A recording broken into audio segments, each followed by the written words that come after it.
As you no doubt know right now, finding an apartment can be tricky, especially if you're trying to get the right price, the right location, the right amenities. Well, Keri Cooper with the Tulsa Apartment Association is here, and she's going to talk about how to get what you want. Thank you so much for being with us this afternoon. Welcome. We were just talking about it is a tight market out there, so any advice that we can get, it's really going to help. So what is the first best step to take toward getting that right apartment?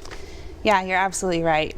There's definitely high demand for rental housing right now. So we recommend starting early. The earlier you can start the process, the better. And so start thinking about what you are looking for in an apartment. Do you need 1 bedroom, 2 bedroom? What kind of amenities are you looking for? Do you want a swimming pool? Do you have a pet that you're going to bring along with you? So you definitely want to be thinking about the needs that you have, and if there's a certain part of town that you want to live in, do you want to be close to work?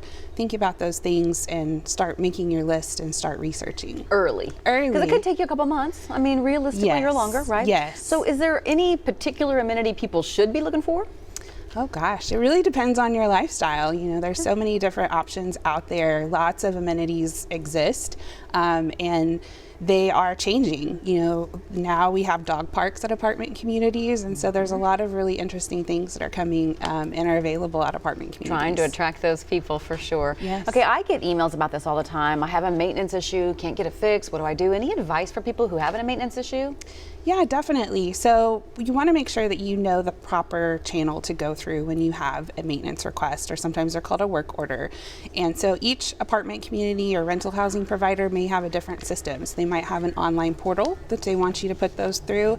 They may want you to call the office. So sometimes it's easy when you see the service tech walking across the property to say, oh, my garbage disposal is not working. So that can be really challenging because you don't know if they get caught up by someone else or an emergency happens before they get back to the office. So really important to know how that apartment community or rental housing provider needs that information from you, and then follow up on it. If you haven't heard from them, contact the office, contact the manager and say, hey, I'm just checking in to see what happened with my work order or service request. That's a good question to ask when you're renting. Is like, Yes. if I have a problem, how do I fix that? Yes. So do that right up front and just know that going in. Yes, Okay, so absolutely. we know that now evictions are happening again. So what if someone runs into a little financial trouble? I know some people just quit paying or they don't talk to somebody, but what should they do if they're encountering a little bit of a financial bind? Yeah, absolutely. The number one thing that we recommend is that you communicate that with your property manager, management company.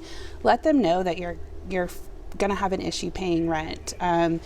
Things happen in people's lives, and your property manager, their goal is to keep you in your apartment home. So they're going to try and work with you and be an ally with you to help you figure out how to stay and how to come up with the money for rent. So there's lots of resources out there. With what we went through with the pandemic, those resources have been magnified, and there's more of them available. So definitely contact your property manager. If you don't have someone on site that you can talk to, 211 is a great resource, and they're very helpful and can connect you with all kinds of resources. That's what I tell people all the time. If you'll just dial 211, there's so much help available. So Yes. thank you so much You're for being here welcome. today. What great advice. We appreciate it very, very much. You're welcome. Brian?